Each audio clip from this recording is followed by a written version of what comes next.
Bismillah ve salatu ve selamu ala Resulillah ve ala alihi ve sahbihi ve min vala. Muhammed ibn İsmail el-Bukhari rahmetullahi aleyhi Sahih Bukhari namlı kitabda biz bugün taharet münasebetlik mezmunlar hakkında to'xtalib atgan.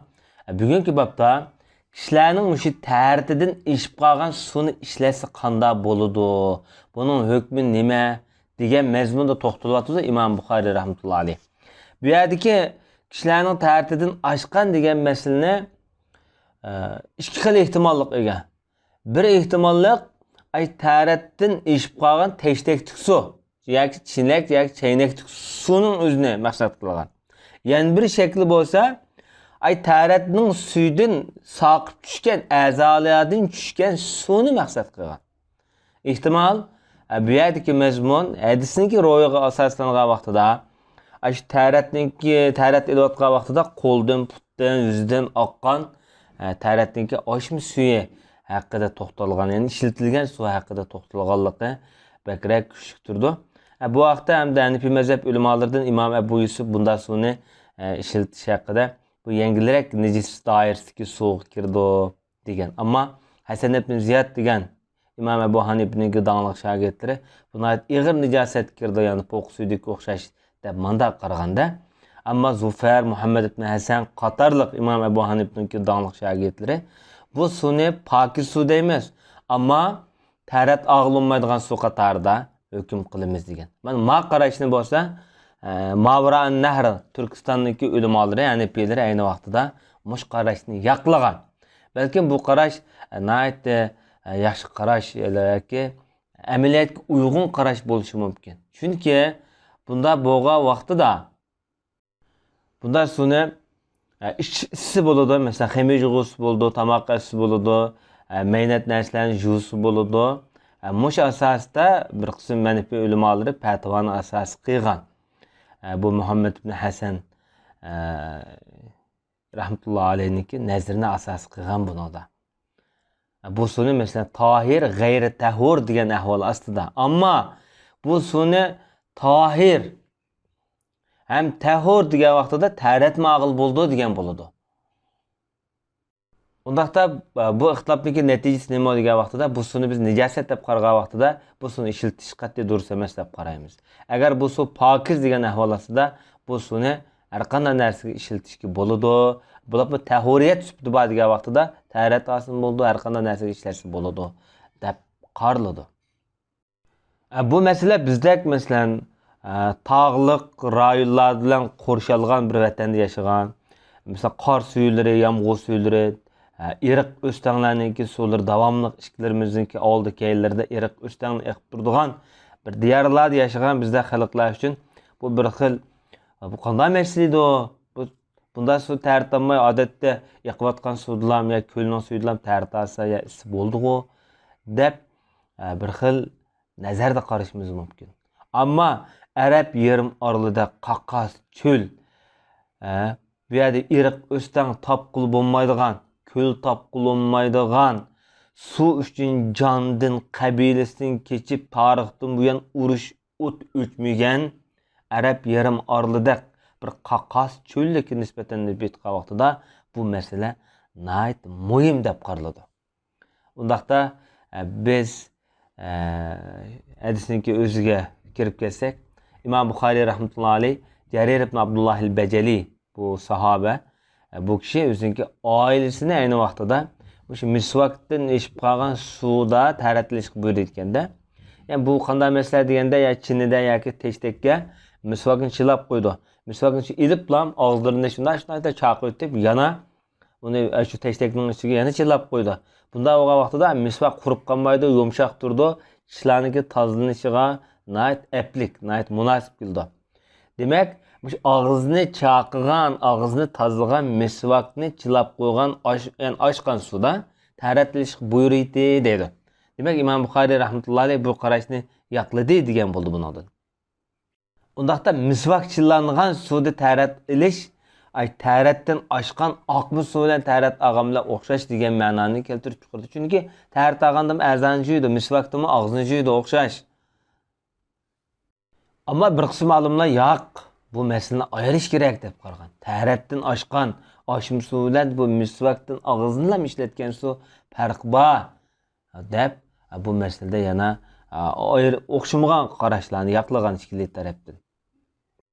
Bu 187 numaralı hadisde İmam Buxoriy rahmetullahi aleyh bizga Adem hadis so'zlab bergan edi deydi. Bu Adem ibn Abi İyas başta necha qatim o'tdi. İmam Buxoriyning buyuk ustozlaridir. Bu kishi deydi bizga Shu'ba hadis so'zlab bergan edi dedi. Shu'ba ibn Hajjaj. Bu kishi deydi bizga Hakem hadis so'zlab bergan edi dedi.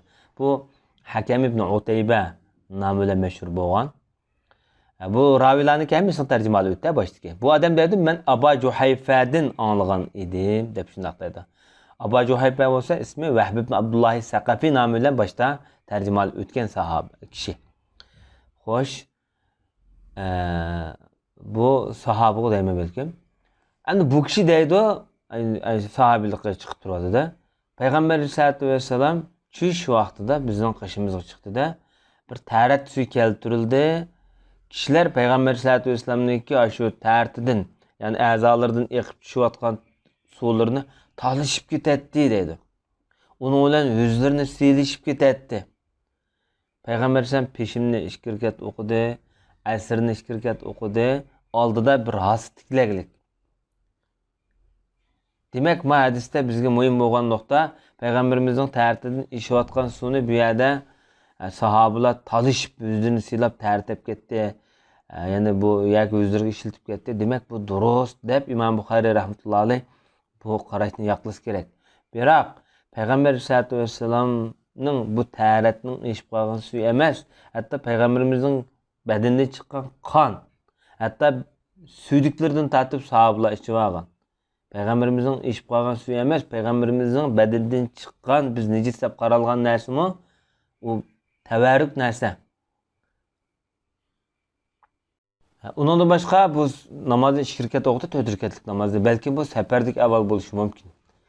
Bunda bo'lmasa namoz qasr qilingan holatda ko'rinyapti bundan. An 188 numaralı hadisda yuqori hadisni to'liqlaydigan hadis.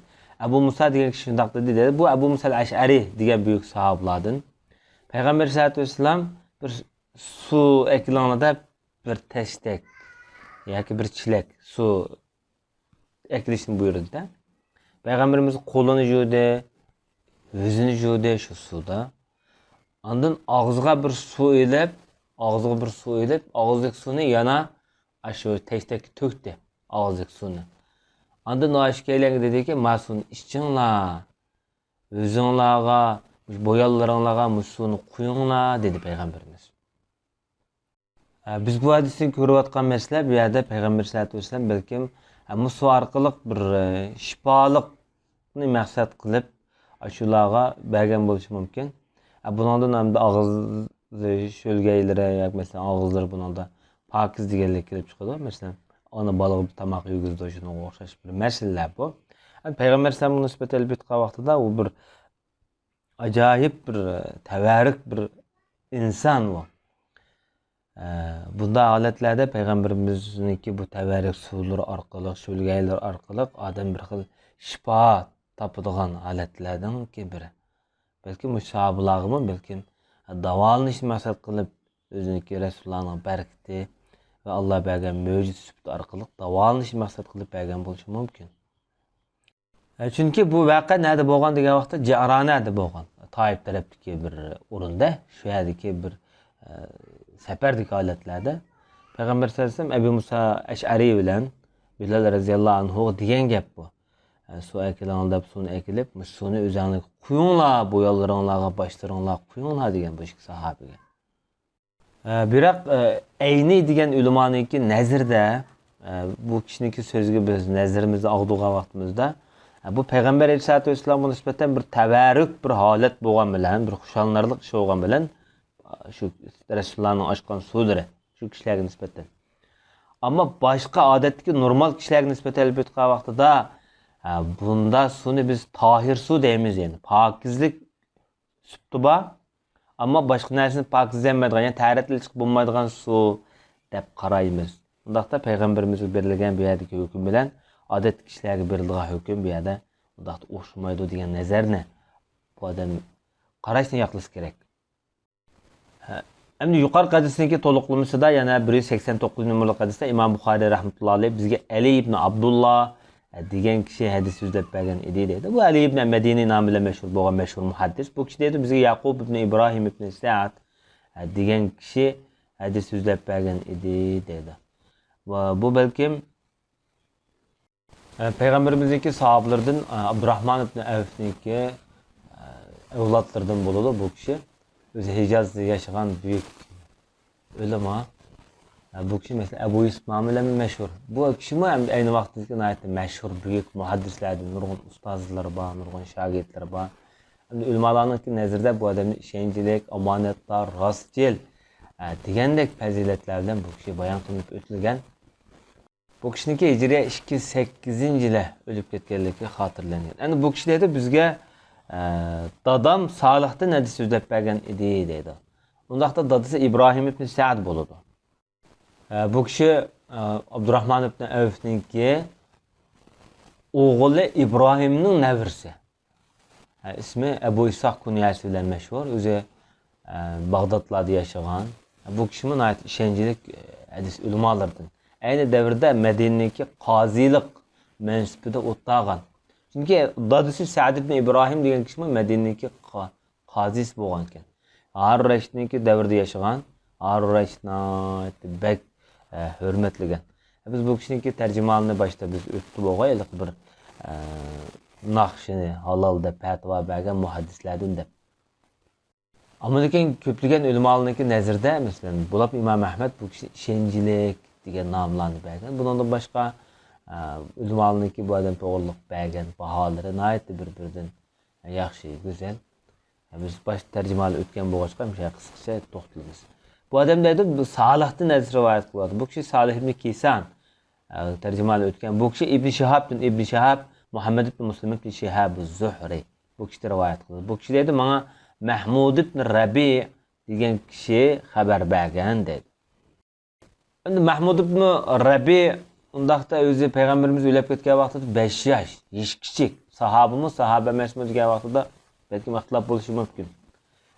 Rasulullohni ko'rganlik aniq, ammo kichik 5 yosh vaqtda. Bu kishi Ansariylarniki shu Xazraj qabilalaridan bo'ladi.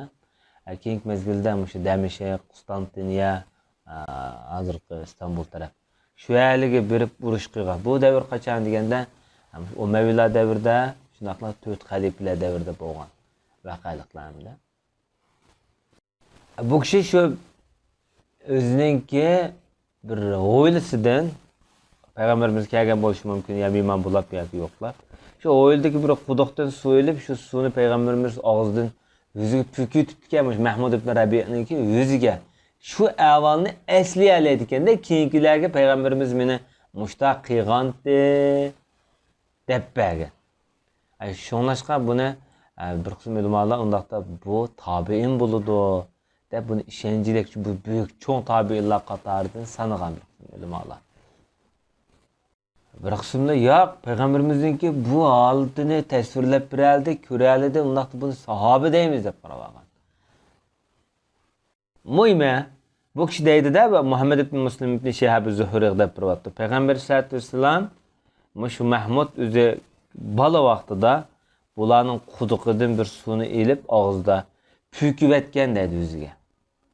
Mana bu payg'ambarimizningki shu kichik bolaga chaqchaq qilayotganligi ko'rinyapti, hamda uning qalbiga bir xil illiqlik his qildirish asosida. Endi İmam Buxoriy bu hadisni so'zlab bo'lib, oxirida hadisni to'liqlab qilib yana deydi.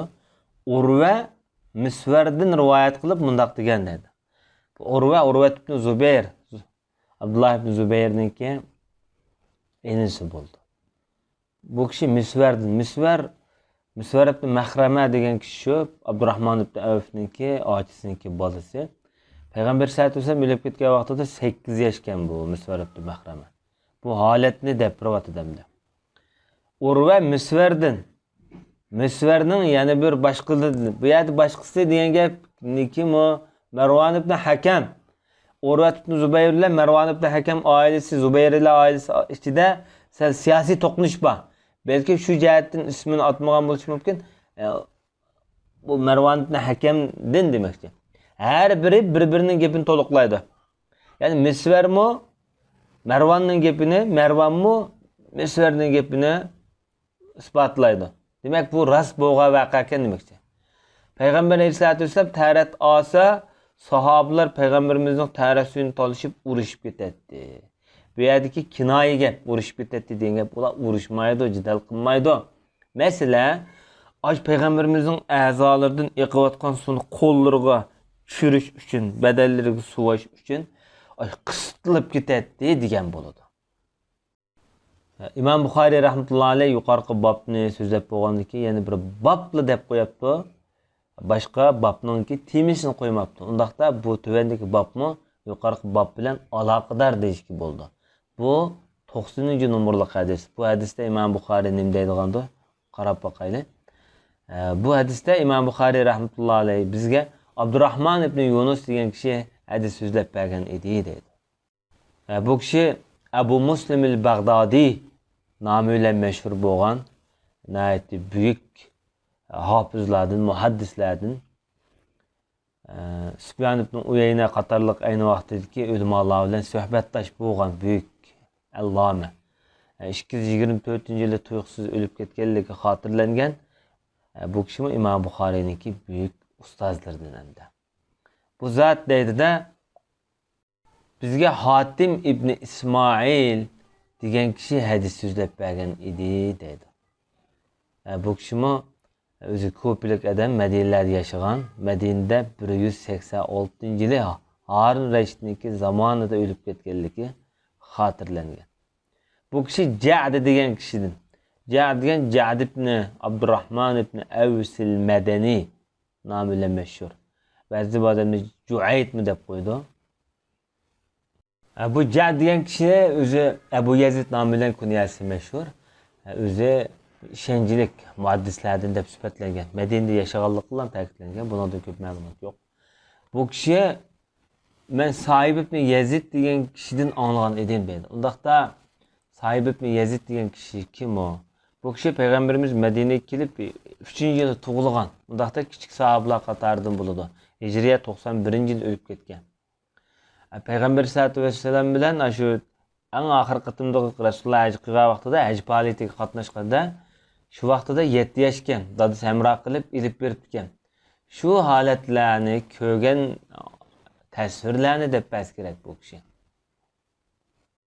Shunlashqa Peygamber sallallohu alayhi vasallamdan ko'rgan bir qism hadislarni, rivoyatlarni, mazmunlarni keyingilar deb bergan. Jumladan Muhammad ibn Muslim ibn Shihab az-Zuhri deymiz, hozirgi Juvayd ibn Abdurrahman deymiz, o'g'li Abdullah ibn Sa'ib deymiz, va kaza mushular. Bu kishiniki deyishcha asli bu odamniki beshi, soqili, beshining keyin taraflari oqganda, oldi tarafi qora ekan beshining. Oldida endi nima ish qilmishlar desa, Peygamber sallallohu alayhi vasallam meni qashimdan o'tib kim debdi, men Sa'ib ibn Yazid desam, beshimni shunday silab qo'yganda akiltib hamda Resulullah'ın qo'l tekkiga aqamliq deydi shunday degan. Baxtli sahobalar bular. Demak hamda mushk shundaq deydi. Hammam meni Peygamber Aleyhisselatü Vesselam'daki huzuriga elib borgan edi deydi. Hammam söz qilib, ya Resulullah, mavi mening singlimning ya achamning balasi Sa'ib. Bir og'riq kasalchan. Debdi Peygamberimiz beshimni shunda silab, menga barakat tilab duo qilib qo'ygan edi. Ondan taharat oldi, Resulullah'ning taharatdan oshgan suvni ichdim men dedi. Ondan Resulullah'ning keyniga qarasam, dolosining gejgisining oraliqida payg'ambarlik belgisi sharti bo'lgan belgi turdi dedi. Xuddi bir kapta tuxumidek yoki bir tugmidek bir belgi ekan dedi. Bu belge Peygamber sallallohu alayhi vasallamning payg'ambarlik sifatini, shaxsiyatini tasvirlaydigan samoviy kitoblarda, Tavrat, Injillarda ayni vaqtida Bani İsrail qavmlariga zikr qilingan belge bu. Mushta ismli payg'ambar qildi. Buniki dolusda, gejgisida mushta bir belgi bo'ladi deb sifatlab berilgan. Mana mushu ba'zi ulamolar bu belgi nima desa, payg'ambarimizning payg'ambarlik kelmaydiganligini bildiradigan Xudoning mehr deb sifatlagan. Mehr bo'ldi. Bazı manbalarda keltirilishicha bu belge yoki bu mühür nimani bildirdi deganda payg'ambarimizniki qalbi iymon va hikmatga to'lgan bir qalb. Ya'ni bu cho'ng bir omba ilm hikmatning iymonning bir ombiri. Bu yerga bir dushman kirmaslik uchun, ya'ni shayton alayhi la'na kirmaslik uchun mushundaq bir unchi marvoyat to'lgan bir makonda shunga bu yerga pechetlab pechet urilgan deyilibdi. Bumi xilma-xil ta'birlar. Bugungi darsimiz bu yergacha bo'lg'ay. Va sallallohu ala nabiyina Muhammad va ala alihi va sahbihi ajma'in.